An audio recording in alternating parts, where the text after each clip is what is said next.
नमस्कार दोस्तों, public news Haryana में आपका स्वागत है। प्रदेश के मुख्यमंत्री नायब सिंह सैनी आज मतलौडा की अनाज मंडी में पहुंचे।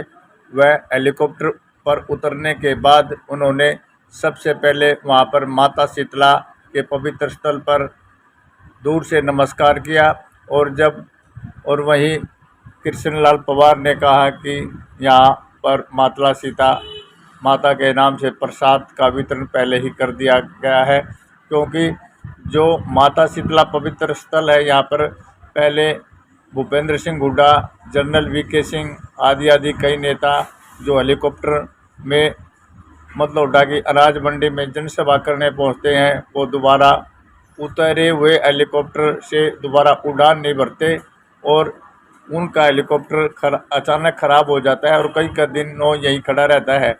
इसी आशंका को दूर करते हुए पहले ही माता शीतला का जो पवित्र स्थल यहाँ पर बना हुआ है उसके नाम का प्रसाद वितरण किया गया था और प्रदेश के मुख्यमंत्री नायब सिंह सैनी ने भी हेलीकॉप्टर से उतरने के बाद माता शीतला मंदिर जो पवित्र स्थल बना हुआ है उसकी तरफ शीश नवाया और बाद में उन्होंने अपने कदम रैली स्थल की ओर बढ़ाए।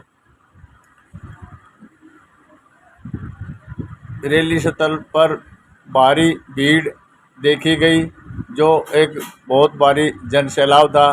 हर वर्ग इसमें था, महिलाएं थी, युवा थे, बुजुर्ग थे और सभी अनेकों ऐसे कार्यकर्ता देखे गए जो कमल के निशान वाली टोपी अपने सिरों पर पहने हुए थे और काफ़ी सारे वर्करों ने गले में पटका डाला हुआ था।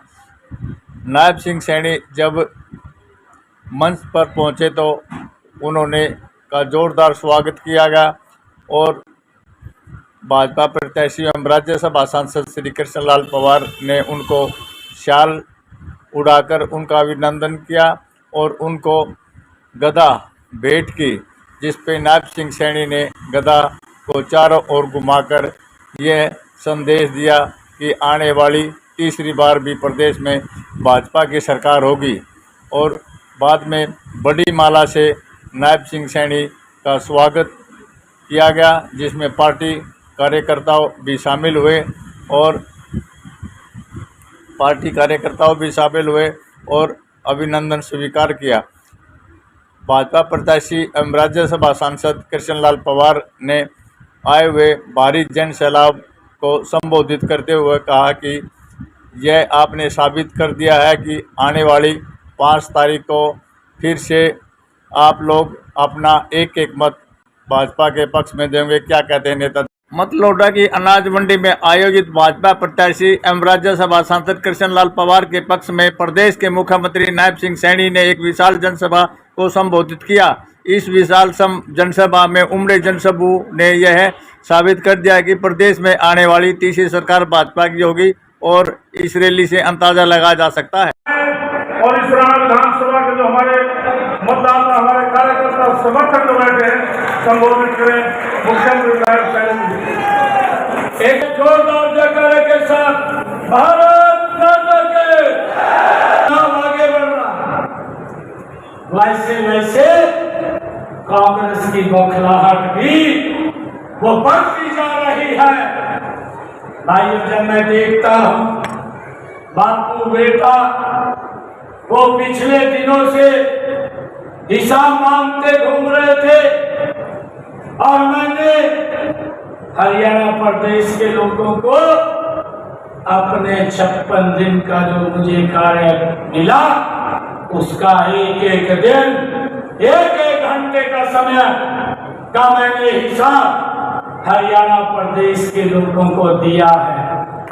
भाइयों, बापू बेटा अपनी वही उठा करके उन्होंने तो साइड में रख दिया कि 10 साल का उनका कार्यकाल जो उन्होंने किया, और बेटा बोलिया अरे बापू मान गया तो 10 साल का था, यो तो बीजेपी का सरकार के काम गिराने लग गया।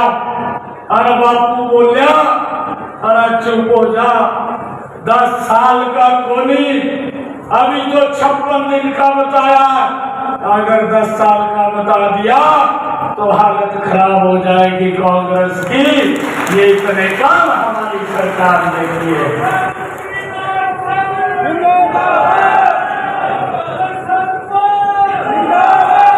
भाइयों, हमारी सरकार ने 1 मिशन मोड के अंदर काम किया। आप लोग देखते भी हैं, यह हिसाब मांग रहे, अपने हिसाब के बारे में कुछ बोल नहीं रहा है। मैंने एक दिन सोचा कि एक तरफा हिसाब मांग रहा है, कुछ क्वेश्चन इससे पूछे जाए, और मैं जब लिखने लगा कि क्या क्या क्वेश्चन पूछने हैं, तो भाइयों बहुत लंबी लिस्ट बन गई और बन रही थी लंबी। मैंने कहा इतने के तो ये जवाब नहीं दे पाएगा। मैंने उसको शॉर्ट लिस्ट कर दिया, शॉर्ट लिस्ट किया, मात्र 10 क्वेश्चन पूछे। 2 महीने हो गए हैं, ना बापू उत्तर दे रहा, ना बेटा दे रहा, ना कांग्रेस का और कोई व्यक्ति दे रहा। भाइयों, आज तक एक भी क्वेश्चन का जवाब नहीं दिया। मैंने उससे कोई गलत नहीं पूछा, मैंने उससे ठीक क्वेश्चन पूछे थे। मैंने हुड्डा साहब को कहा कि आप हिसाब मांग रहे हैं, मेरे भी कुछ क्वेश्चन हैं, आप लोगों को बता दूं मैंने क्या पूछा था। बताऊं आप लोगों को? बता दूंगा, आपको भी पता होना चाहिए कि मैंने क्या पूछा था। मैंने हुड्डा साहब से पूछा, हुड्डा साहब ये बताने का काम करें, आप दुष्प्रचार कर रहे हैं, आप झूठ बोल रहे हैं कि बेरोजगारी बढ़ गई है। और मैंने इनसे पूछा था कि आपकी सरकार 10 वर्ष तक रही, आपकी सरकार में पर्ची और खर्ची से नौकरी मिलती थी, कितनी नौकरी दी है, किस आधार पर दी है, ये हरियाणा प्रदेश का युवा जानना चाहता है। हमने तो पूरा का पूरा चिट्ठा किताब खोल करके हरियाणा के युवाओं के आगे रख दिया। आप भी बताने का काम करें उन युवाओं के साथ जो विश्वास खो चुके थे। गरीब व्यक्ति का बेटा सरकार की नौकरी नहीं लग पाता था। भाइयों, गरीब व्यक्ति तो वोट के लिए था, वोट लेकर के चले जाते थे ये लोग, परंतु जब काम के लिए जाते थे तो घर में अंदर नहीं घुस सकते थे।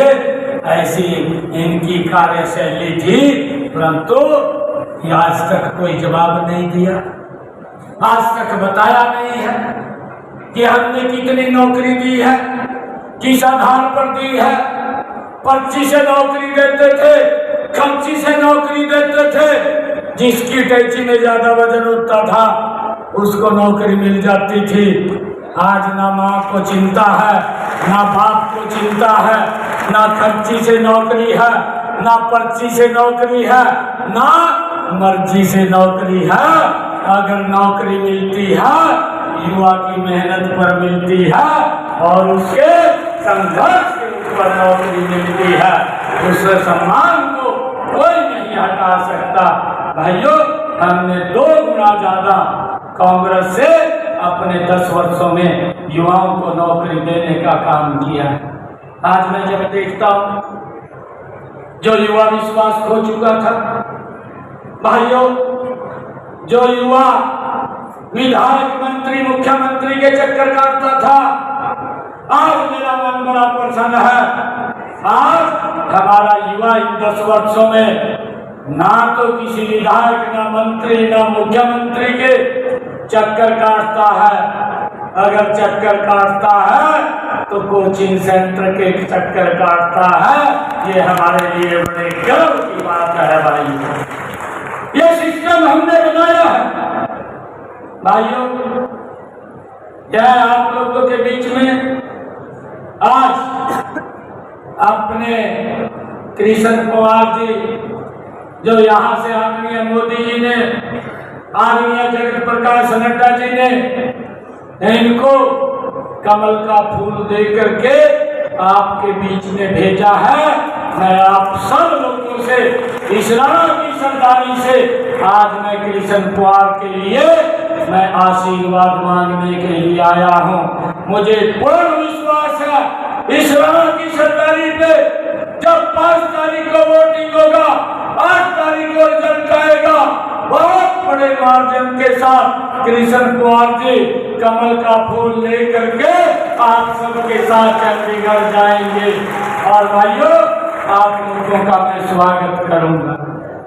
भाइयों, ये लोग मुझे बहुत कम समय मिला और उस कम समय के अंदर मैंने ऐतिहासिक फैसले लिए हैं। मैंने गरीब के हित में, किसान के हित में, युवाओं के हित में, महिलाओं के हित में हमारी सरकार ने इन 56 दिनों में मजबूत फैसले लिए हैं। भाइयों, हमने इन 56 दिनों में, क्योंकि हमारा विजन क्लियर था, हमारी नीति स्पष्ट थी, मैंने अधिकारियों को कहा कि 6 जून को कोड ऑफ कंडक्ट हटेगा। 6 जून से लेकर के जब तक विधानसभा की आचार संहिता लगेगी, हमारे पास 100 दिन का समय है। 100 दिन का एजेंडा मैंने अधिकारियों के सामने रखा कि मैंने हर रोज ये काम करने हैं। और भाइयों, मैंने ये भी कहा इसको धरातल के ऊपर उतारना है, लोगों को लाभ पहुंचाना है, लोगों को लाभ देना है। भाइयों, मात्र आप लोगों ने देखा हर रोज कोई ना कोई बड़ा फैसला आपकी सरकार ने, आपके भाई ने चंडीगढ़ में बैठ करके हरियाणा प्रदेश के हित में लिए हैं भाई। और भाई उसके परिणाम भी आए हैं। और हुड्डा साहब बोल रहे, हुड्डा साहब कह रहे कहा जो तो घोषणा कर रहे हो। मैंने कहा बोला हुड्डा साहब, मैं घोषणा नहीं कर रहा हूँ, हमने जो बात बोल दिया वो पत्थर के ऊपर लकीर है। मैंने हुड्डा साहब को कहा कि मैंने वो ऐतिहासिक फैसले लिए 56 दिनों के अंदर 126 फैसले मैंने हरियाणा प्रदेश के हित के अंदर लिए हैं। मैंने हुड्डा साहब को कहा, हुड्डा साहब आप अपने 10 वर्ष का कार्यकाल का हिसाब देख ले, मेरे 56 दिनों का देख ले, आपके 10 साल के कार्यकाल के ऊपर मेरे 56 दिन का काम भाइयों भारी पड़ेगा। मैंने वो ऐतिहासिक फैसले हरियाणा प्रदेश के हित में लिए हैं। भाइयों, मुझे खुशी होती है बताते हुए, मैंने हरियाणा के हित में जो फैसले लिए हैं, भाइयों इनका चेहरा भी आज प्रदेश और देश की जनता के सामने वो आ गया है। ये लोग झूठ बोल करके, अफवाह फैला करके ये वोट लेने का काम करते हैं। भाइयों, मैं बताना चाहता हूँ, वादे तो इन्होंने काफी किए थे, परंतु मैं एक एक, क्योंकि समय का अभाव है, मैं सिर्फ आपको बताने का काम करूँ। हिमाचल प्रदेश के अंदर भाइयों कांग्रेस की सरकार काफी वादे किए। जब सरकार आई झूठे वादे किए। एक वादा किया कि हम हर साल 1 लाख युवाओं को नौकरी देंगे। 2 साल हो गए, हिमाचल प्रदेश में आपके पड़ोस में है, कांग्रेस की सरकार 2 साल के अंदर ऐड तक नहीं निकाली, नौकरी देने की तो बहुत दूर की बात है। और भाइयों, वहां की सरकार का यह फरमान आता है, वहां की सरकार बोलती है कि हमारे पास कर्मचारियों को सैलरी देने के लिए पैसा नहीं है। ये बात कांग्रेस की सरकार बोलती है। भाइयों, मैं तो ये बोलता हूँ कि जब आपकी चद्दर पैर पसारने की नहीं है तो क्यों चद्दर में पैर पसार रहे हैं? आपने तो चद्दर में पाड़ने का काम कर रहे हैं। ये हालात कांग्रेस के लोगों की है भाइयों। दूसरा, कर्नाटक की बात करें, कर्नाटक के अंदर इन्होंने कई वायदे किए। एक वायदा बड़ा किया कि हम सत्ता में आएंगे, आप हमें वोट दें, हम 2000 रुपये महिलाओं को देने का काम करेंगे। कर्नाटक में भी 2 साल हो गए हैं भाइयों, आज तक किसी महिला के खाते में 1 पैसा नहीं पहुंचाया। और वहां के उप मुख्यमंत्री का बयान आता है, वो बोलता है कि हमारे पास विकास कार्यों को करने के लिए बजट नहीं है। भाइयों, इस प्रकार झूठ बोल करके लोगों का वोट लेने का काम करते हैं। तेलंगाना के अंदर कांग्रेस ने झूठ बोला और झूठ बोल करके तेलंगाना के अंदर एक कहा कि हम महिलाओं को 2500 देंगे, 500 रुपये का गैस का सिलेंडर देंगे। भाइयों, 1.5 साल हो गए हैं तेलंगाना के अंदर, ना तो 2500 देने का काम किया है, ना 500 रुपये का गैस का सिलेंडर दिया है। भाइयों, झूठ बोल करके वोट ले लिए। आपके बेटे को हरियाणा प्रदेश की तीज के पर्व के ऊपर महिलाओं ने, हमारी बहनों ने मुझे बुलाया था और वहां पर मुझे कहा था बहनों ने कि आप गैस का सिलेंडर के भाव कम कर दें। मैंने तुरंत उसकी अनाउंसमेंट की, अनाउंसमेंट नहीं की, 1 अगस्त से उसको लागू कर दिया।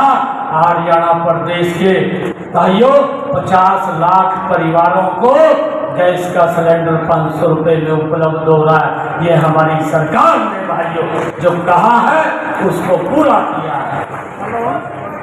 और भाइयों, हमने भी निर्णय किया कि अब की बार बरसात कम हो रही है, हमारे किसान के खर्चे बढ़ रहे हैं। हमने किसान के खाते के अंदर 2000 रुपये प्रति एकड़ के हिसाब से पैसा पहुंचाने का काम ये हमारी सरकार ने किया है। भाइयों, लगातार जारी है। हमने ये भी निर्णय किया है कि अब की बार भाइयों हमारी हरियाणा सरकार किसान की 100% फसल MSP के ऊपर खरीदने का काम ये हमारी सरकार कर रहेगी। भाइयों, ये भी निर्णय हमारी सरकार ने लिया।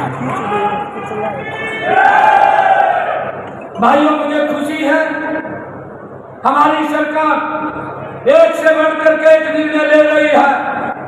और हुड्डा साहब बोल रहे हैं, कहा ये तो घोषणाएं हो रही है। मैंने कहा हुड्डा साहब ये घोषणा नहीं है, ये तो मुझे 56 दिन का समय मिला है, ये तो ट्रेलर है। पिक्चर तो 8 तारीख के बाद आप लोगों को दिखाने का काम ये हमारी सरकार करेगी। भाइयों, जब 8 तारीख के बाद हम तीसरी बार हरियाणा में सरकार बना रहे हैं। भाइयों, मुझे याद हुड्डा के ऊपर एक शेर याद आता है। ये बात बोलता है कि घोषणाएं कर रहे हैं और ये हिसाब मांगना है। एक शेर इसके ऊपर याद आता है। भाइयों, दिल में कसक है, दिल में कसक है, चेहरे पर नकाब लिए फिरते हैं। दिल में कसक है, चेहरे पर नकाब लिए फिरते हैं। जिनके खुद के बही खाते खराब है वो हमारा हिसाब लिए फिरते हैं। भाइयों, लोग अपने बारे में, अपने कार्यकाल के बारे में ये बता नहीं रहे हैं, ये दूसरे के कार्यकाल के बारे में पूछ रहे हैं। और ये बात बोलता है, कहा कोई काम नहीं हो रहा है, कोई काम दिखाई नहीं दे रहा। मुझे तो एक और ये कहावत याद आ रही है। ये बोल रहा है कि मुझे कोई काम दिखाई नहीं दे रहा। भाइयों, एक सेठ के पास घोड़ी थी और वो घोड़ी बुजुर्ग होगी और जब बुजुर्ग होगी हमने सोचा भी ये काम तो दे नहीं रही, इसको बेच दे। और वो घोड़ी उसने एक तांगे वाले को बेचती, गरीब आदमी था, उसने वो ले ली। अब वो घोड़ी की जितनी सेवा सेठ करे करा था, ये वो तांगे वाला कहाँ, उसके पास गरीब आदमी था, गुजारा करता था, वो इतनी सेवा नहीं कर पाता था। और जब वो सेवा नहीं करता था तो घोड़ी वो कमजोर होगी, कमजोर होती चली गई, क्योंकि खावा तो कुछ नहीं थी उसके पास, तो सूखा घास था वो घेर देता, वो उसमें खाई नहीं करे करा थी, क्योंकि सेठ के पास तो माल मिले करा था, माल खाए करा थी, वहां तकड़ी थी। हम तो गरीब आदमी के पास आकर के जब वो कुछ खाती नहीं थी तो कमजोर होगी, तो वो किसी व्यक्ति के पास गया, वो कहने लगा, कहा मेरी गोड़ी घास नहीं खाती, कहा सेठ पते ली थी, वहां तो कहा वो बड़ा माल खावा थी, और यहाँ सूखा घास कैसे खावागी। वो कहने लगा, कहा एक काम कर, कहा इसके आगे जब घास गिरे करागा, इसकी आंखों के ऊपर वाला चश्मा ले देकर कहा, और उसने वाला चश्मा ला दिया, उसने तो सूखा घास हजारा दिख रहा, और वो हराने घास को खाने की थी, क्योंकि चश्मा हरा लगा हुआ था। ये हालात कांग्रेस के हैं, ये लोगों के आंखों के ऊपर हरा चश्मा लगाते हैं और लूटने का काम, उनका शोषण करने का काम ये कांग्रेस के लोग करते हैं। इनका चेहरा, इनका नकाब आज जनता के सामने आ गया है भाइयों। आज हर व्यक्ति इनके बारे में भाइयों बखूबी जानता है। ये लोग ये वोट लेने के समय तो ये हरा चश्मा लगाते हैं और फिर उसके बाद शोषण करते हैं। ये इनकी भाइयों नीति है, इनकी नीयत है। भाइयों मैं आप लोगों के बीच में आज एक और बात, क्योंकि हमारे हरियाणा के साथ जुड़ी हुई है, मैं हुड्डा साहब से पूछना चाहता हूँ। हुड्डा साहब राहुल साहब को पूछ करके इस बात को स्पष्ट करे, वो बताए हमारे हरियाणा प्रदेश के 10% आर्मी के अंदर हमारा हरियाणा का युवा सेवाएं दे रहा है। और भाइयों जम्मू कश्मीर के अंदर जो नेशनल कॉन्फ्रेंस पार्टी है जम्मू कश्मीर की, उसने अपने मैनिफेस्टो में लिखा है, उसने ये लिखा है कि जब हम सत्ता में आएंगे धारा 370 को हम रिवर्ट करेंगे।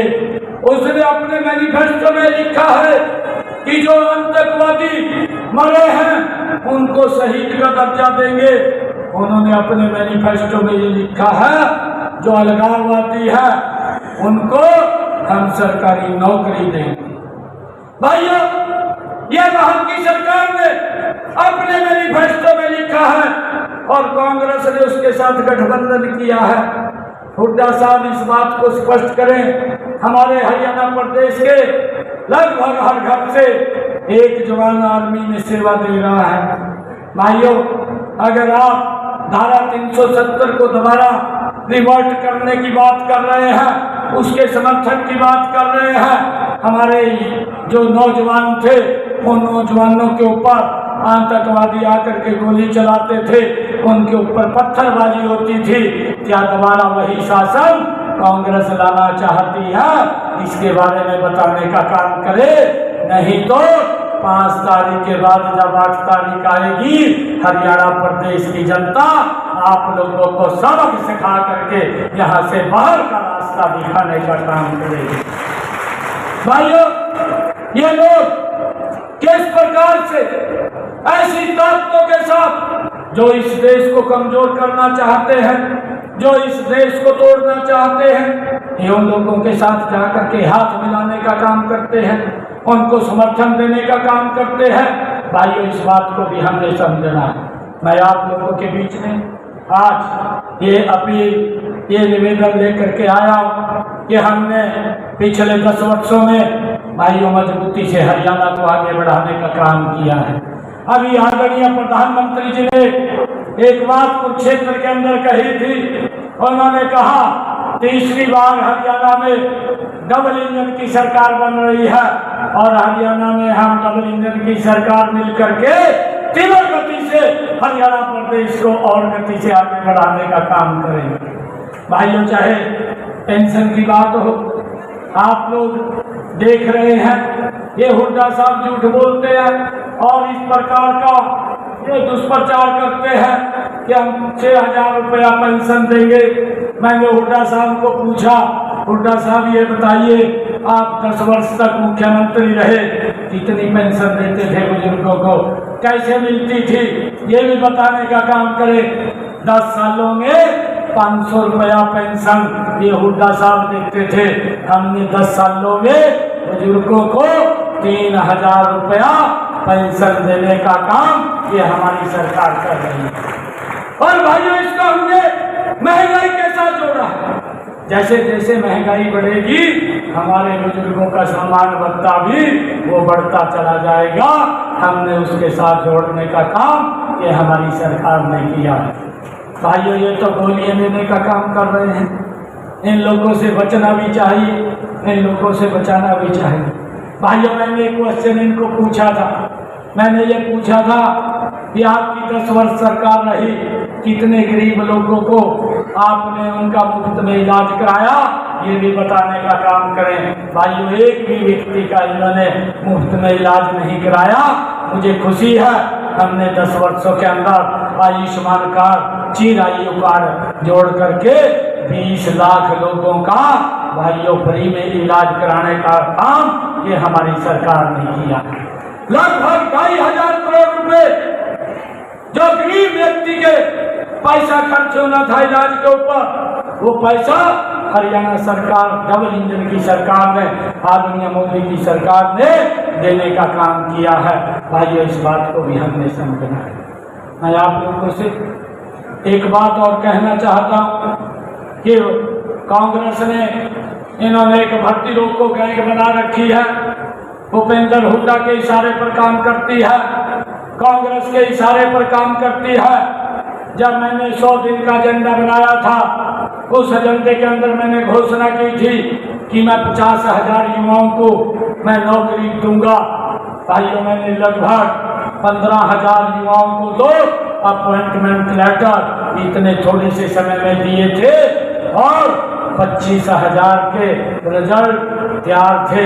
हम निकालने लगे, कांग्रेस की भर्ती रोको गैंग कोर्ट में चली गई, चीफ इलेक्शन कमीशन के पास चली गई और उसके ऊपर रोक लगा। भाइयों, मैंने ये बात कही, मैंने प्रेस के अंदर कहनी पड़ी, हुड्डा साहब आप कब तक रोक लगाएंगे? 8 तारीख के बाद मैंने ये संकल्प लिया है कि 8 तारीख के बाद सप्ताहवाद में लूंगा, पहले उन 25,000 युवाओं को ज्वाइनिंग लेटर दूंगा। भाइयों, मैंने ये संकल्प लिया और ये संख्या बढ़ गई है। ये लगभग संख्या बढ़ करके ये 35-36 हजार हो जाएगी। 35-36 हजार युवाओं को हैं भाइयों, उनको ज्वाइनिंग लेटर दे करके तब सब चलेंगे। ये मैंने संकल्प लिया। भाइयों, आप लोगों से आग्रह है, एकजुट खड़े होकर के ऐसे लोगों से जिन्होंने भ्रष्टाचार की दलदल में प्रदेश को धकेला है, जिन्होंने भाइयों दामाद को खुश करने के लिए हमारे भोले भाले किसानों की जमीन को दफा 4-6 लगा करके उसके सुपुर्द करने का काम किया है। ऐसे लोगों से हमें बचना भी है, हमें बचाना भी है। ये देश, ये प्रदेश अगर मजबूती से आगे बढ़ सकता है नरेंद्र मोदी जी के नेतृत्व में, ये डबल इंजन की सरकार में बढ़ सकता है। और भाइयों, 5 तारीख को हम एक वोट कमल का बटन दबा करके यहाँ से कृष्ण पवार जी को सबसे बड़े बहुमत से आप जिताने का काम करें। भाइयों, मैं इस राणा की सरदारी से एक बात कहना चाहता हूँ, हमारी मातृशक्ति विशेष तौर से इतनी भारी संख्या में यहाँ पर आशीर्वाद देने के लिए आई है, इनको भी प्रणाम करता हूँ। और आप लोगों को एक बात कहता हूँ, 8 तारीख को जब रिजल्ट आएगा, आप कमल का फूल लेकर के जब चंडीगढ़ के अंदर श्री राणा की सरदारी आएगी तो आप लोगों का स्वागत सीएम हाउस के अंदर करूंगा। भाइयों, आप लोग जब वहां पर आएंगे, और एक और विश्वास आप लोगों को दिलाता हूँ, भाइयों, जो भी काम आप लोग हमारे ध्यान में लगाएंगे, आप कृष्ण पवार जी को बताएंगे, एक भी काम ऐसा नहीं होगा जिस काम को हमारी सरकार प्राथमिकता के आधार के ऊपर नहीं करेगी। भाइयों, पैसे की कोई कमी नहीं। मैं ये भी बताना चाहता हूँ, जब से मेरे पास जिम्मेवारी आई है सरपंचों के खाते के अंदर, भाइयों, यहाँ तो हमारा विधायक नहीं है, कांग्रेस के समय में तो भेदभाव होता था, जहां पर दूसरे दल का विधायक होता था 5 पैसे भी नहीं देते थे।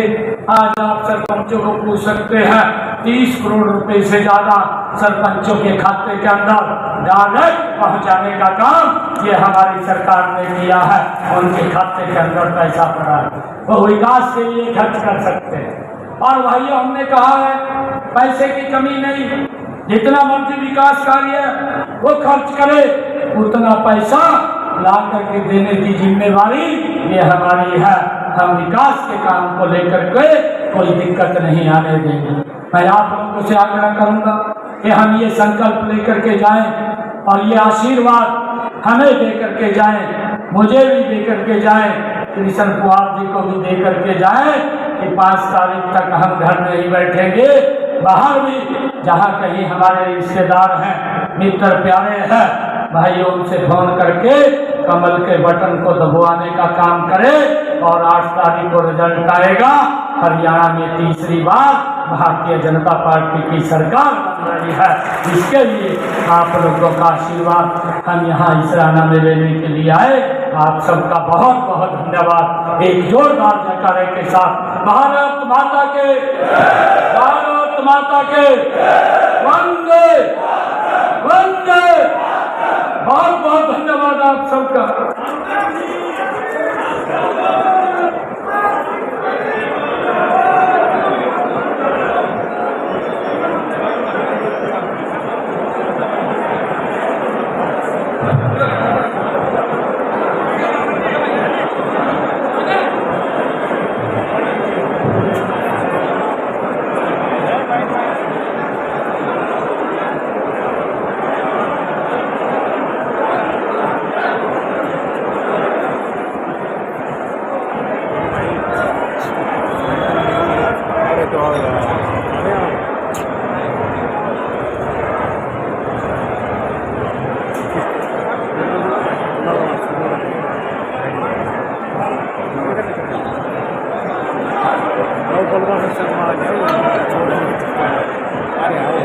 One year.